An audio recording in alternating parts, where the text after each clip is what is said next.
We're all told to fear failure, to avoid it, to protect ourselves from it. But let me tell you the truth. Failure is not your real enemy, not even close. The real enemy is much quieter, and it doesn't come from the outside world. It doesn't come from your parents or your education or the environment that you are in. It comes from you, the tiny whispers inside your head that you keep repeating to yourself every single day until you start believing them. I'm not good enough. It's too late for me to change. I will never catch up. And the worst part is, you don't even notice it happening. These lies sit in the background, shaping every choice you make to keep you stuck and ensure that you never even try for the life you want. But here's the good news. Once you see these lies clearly, they lose their power. And today, I'm going to share 5 of these biggest lies with you that you keep telling yourself, but they're actually limiting you. And not only that, but also how you can break free from them to actually get unstuck and get to the life that you want. Let's get started. The number one lie you keep telling yourself is, I'll burn out if I do too much. And that's just not true, because you want to know the reality? You're anyways going to burn out. What you have is this candle called life, and with each second that is passing by, the wick, the burning wick, is melting away each part of your life. You are literally burning out until you are on your deathbed. So the question is not whether you will burn out or not. The question is, how will you burn out? Will you burn out with happiness and joy and dreams and incredible stories? Or will you burn out with regrets? And that's the question you need to ask yourself, and the choice that you need to make, because a lot of times we confuse intensity with overwhelm. We think that just because we are intense, we'll naturally become overwhelmed. But again, that is just not true. Because intensity is what leads to massive progress. Intensity is the secret of key performers, of the people who make it big. And that is why when you hear their stories, right, they hide the word intensity under a very common phrase that we know. And what's that phrase? Passion. They think, and we think, that passion is what moves achievers to work hard, to wake up early, or to stay up late in the night and actually turn their dreams into reality. But honestly, passion comes a lot later, and passion is a much sweeter word. Passion feels like, oh yeah, it's very lovely. But most of the times, it isn't. Actually, it is intensity. Intensity of focus, intensity of discipline, intensity of thinking, intensity of clarity and action. And through that intensity in all the areas of their life, they get passion. Passion as a skill gets built up in them, and they say, I'm a passionate person and I make things happen. You can be that person too. You can be a super performer too. But for that, you have to recognize that the burnout you're worried about is actually sometimes not even real. So stop worrying about that and recognize this truth penned down by the English author Arnold Bennett in 1908 in his book, How to Live on 24 Hours a Day. One of the chief things my typical man fails to understand is that the mental faculties are capable of a continuous hard activity. They do not tire like an arm or a leg. All they want is change, not rest, except in sleep. And that's the truth all high performers know. They understand that they're not going to burn out. They know that if they make themselves focus, and if they take action, and if they're dedicated, they're actually not going to burn out like most other people worry they will. And that is why they are successful, that is why they are big, and that is exactly why this lie is keeping you stuck. So remember what Arnold Bennett said, and understand that intensity leads to passion, not the other way around. And that brings me to the second lie that makes people hate their jobs every single day, and it is the idea of you need to do what you love. We've got it all wrong. We think that passion and growth and love and happiness and satisfaction and all these things that we're elusively running towards will come to us when we start doing the things that we love. But that's not true, because a lot of times the careers that we have, or the work that we have, or the hardships that we have to go through, well, they aren't all that lovable, honestly. And that is why even when we hear people like Steve Jobs and Bill Gates and other successful people say that you should do what you love, what they're essentially saying is that you should fall in love with what you do. Because if you can bring that sense of love in the work you're doing right now, then the result of that will be that you will be at the energy of love. That every single day when you're walking into work, what will you be thinking? You won't be thinking, another day, how will I survive this? Instead, you'll be thinking, wow, another day at work, how exciting can it be? I know you're thinking, what? Who even thinks like that, right? But the truth is, the people who make it big think like that. They don't always love the discipline that they have to go through, and they also don't always love the hardships that they face. But what they've recognized is that the love for the work isn't on the outside.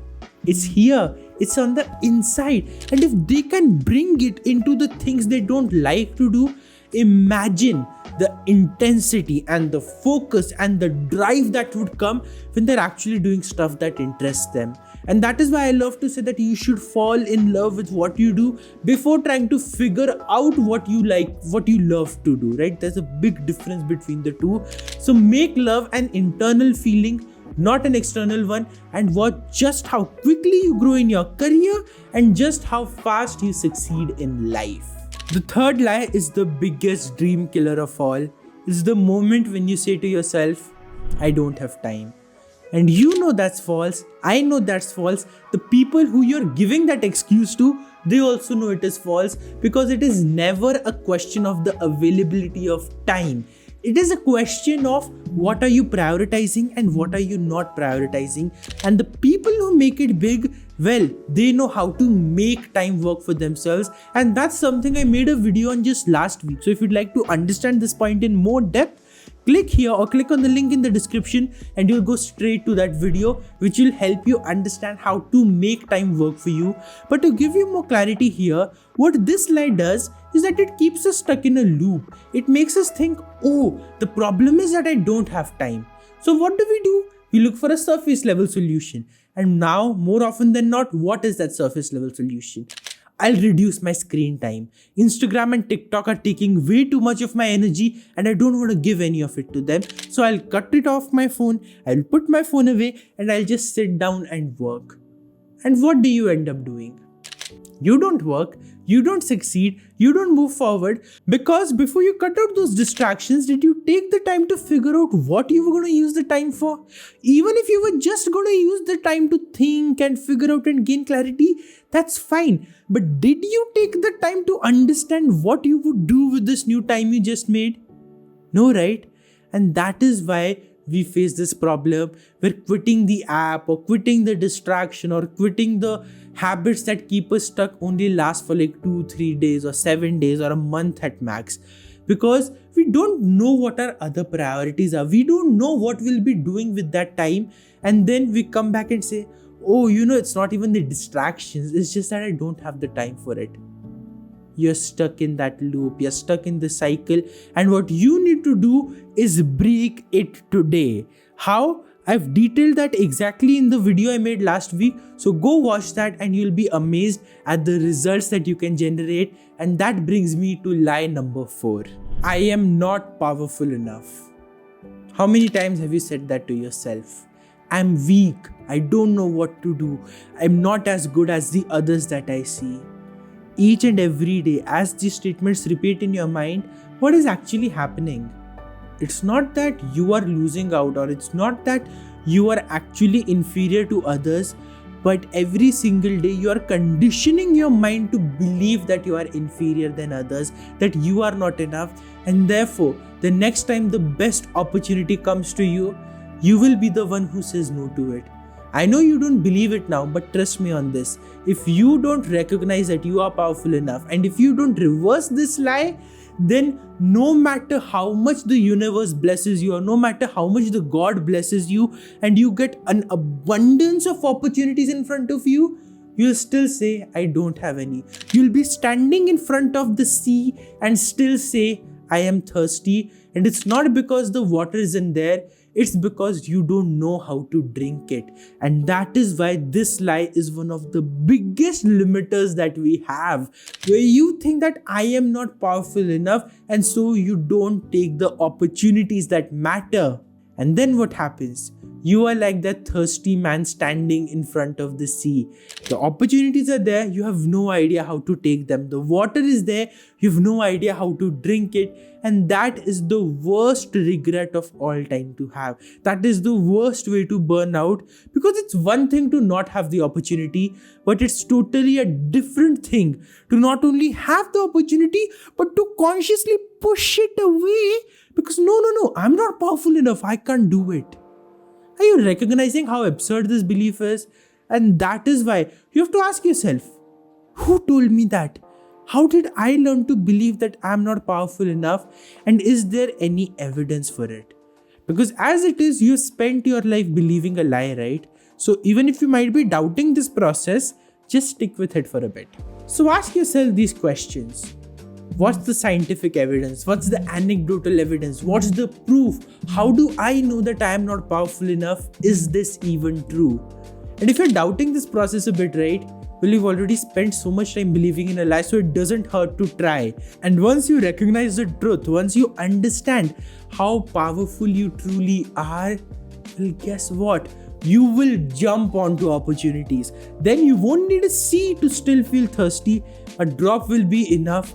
And you will feel satisfied because you will need just that one opportunity, that one breakthrough, that one job, that one business idea, or just that one thing to put all of the above that we just discussed, right? Believing in yourself and not burning out and all of the things that we just learned. When you put that time and focus and priorities and intensity into the opportunity that you find because you started to believe you're powerful enough, well, then guess what? You become unstoppable. There's nothing in the world, no one in the world, no force that can stop you from achieving your dream. And that is when you enter the league of the greats. That is when you become the person who starts to inspire others with their story, because you chose to believe that you are powerful enough. You chose to break the boundaries, and now because of you, millions of others will also feel inspired to break their boundaries and to think, well, if they could do it, I can do it too, right? And imagine that level of influence and power. Imagine yourself being the reason someone is smiling and someone is hoping and someone is thinking, yeah, I can achieve my dream too. I can make it big. Doesn't that put all your excuses and all your worries away? It does, right? Because now you know you are strong, your power is strong, and you can make it big. I know you will make it big because all that has been holding you back is a lie, and now you have exactly the framework to be able to get rid of it as well. Just ask the questions, look for the proof, and you will find out that there is no proof that you are powerful and that you can do anything that you want.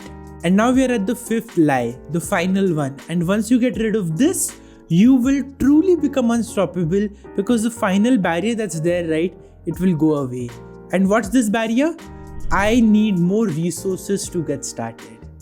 Now, a lot of us have started to believe that because of so many different things that we see online and so many different stories, and then we think, oh, this person had so many resources, this person had rich parents, this person had a coach since he was 4 and that is why he's in the Olympics now. So I need so many resources, I need so many people, I need so much support just to get started.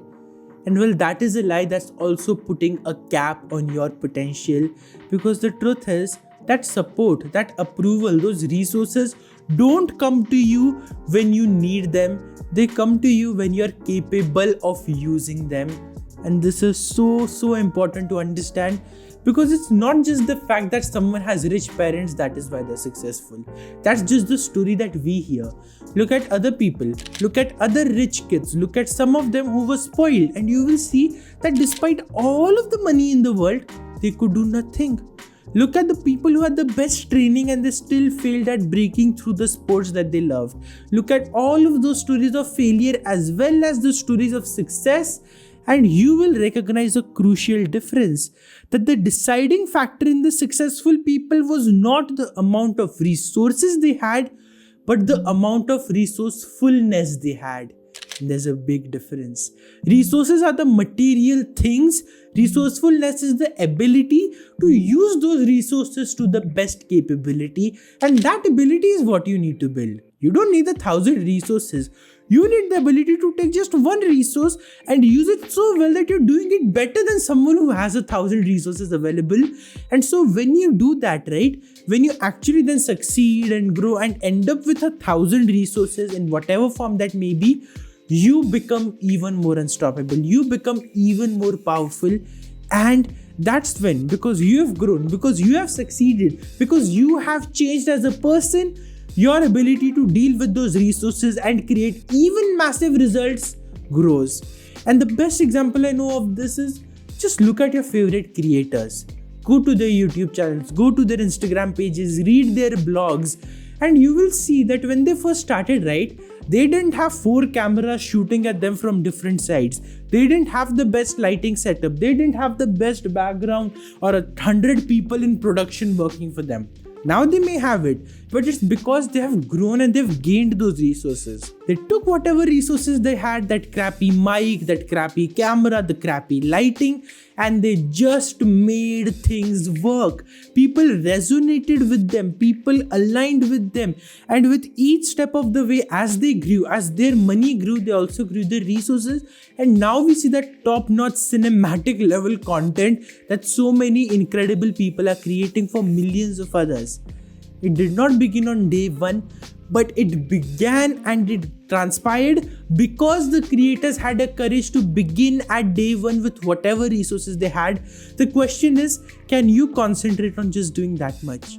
You won't become an overnight success, but can you be okay with that fact, and can you recognize that this, whatever dream I'm pursuing, is my experiment in building resourcefulness? Just think of it that way. Don't even expect big things from it if you're afraid or if you're worried. Just think, this is my experiment in resourcefulness. I want to prove to myself that I am unstoppable. I want to prove to myself that I can take immense action. And then once you do that, right, once you start doing things imperfectly, without full resources, without the full setup, without all the fancy stuff, well, that is when you will succeed. That is when you will have the courage to move forward, and you will stop putting this false limitation on your potential. Because like all these other lies, right, it just doesn't exist. Nobody in the world cares about the resources you have. What they care about is the drive that you have, the focus that you have, the passion that you have, and the clarity that you have, and the resourcefulness that you have, so that whatever resources you get or are given or have, you can make the best use of it. And that, my friend, is a very powerful state. And so I want to know from you, what was your biggest realization? What was your biggest takeaway? And which lie has unlocked the most potential in you, that by breaking this, you will now be able to take the unlimited action needed to get to your dreams? Share that in the comments. I'd love to know, and to support you, to give you the resources, to give you the ideas that keep you inspired. I will be back here the next Saturday, so stay tuned for that. Subscribe, and I will see you next week. Thank you so much for watching this video.